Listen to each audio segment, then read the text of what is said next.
Hello বন্ধুরা, তোমরা কেমন আছো? এই দেখো আমার গ্রামের বাড়ির ঠাকুরঘর।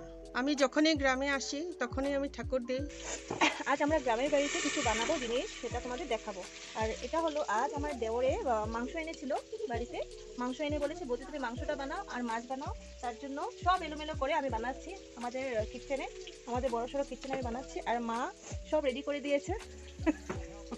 মা সব রেডি করে দিয়েছে, দেখো সব কিছু এলোমেলো হয়ে আছে। এখন বানিয়ে নেবো, কেন কি আবার দেওর এসে যাবে, বলবে বৌদি বানিয়েছো কিনা।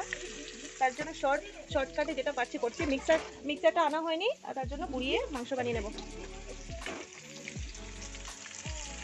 আমাদের গ্রামের বাড়িতে থেকে তো আমরা সব জিনিস নিয়ে চলে গেছি।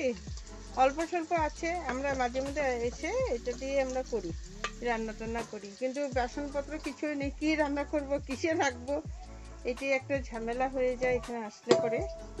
কিন্তু কি করবো, দুই জায়গাতে তো রাখতে হবে না।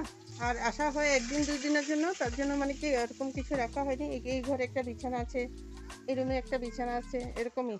এই দেখো আমাদের ভাইরা খেলছে, আমার ভাই বোনু, তারপরে আরেকটা ভাই, তিনজনে খেলা করছে। নবমী পূজা করেছি, বাসনপত্র সব কিছু গুছানো হয়নি, আবার কালকে চলে যেতে হবে ঘরে। এখন এগুলো সব ঢুকিয়ে রাখবো।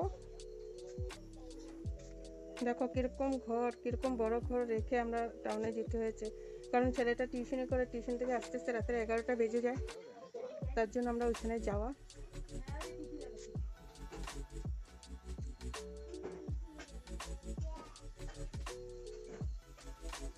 কারণ এখানে ঠান্ডা দিনে তো ভালোই, কিন্তু বর্ষার দিনে আসা যাওয়া ভীষণ কষ্ট হয়ে যায় ছেলেটা, তার জন্য আমরা ওইখানে এসে চলে গেছি।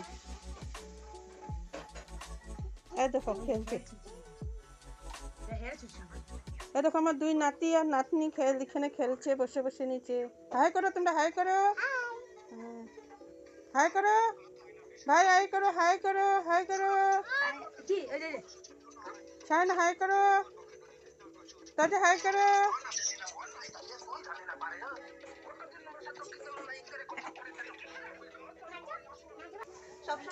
এখন ঘরে জিনিস থেকেও আমার এখানে কিছু নেই।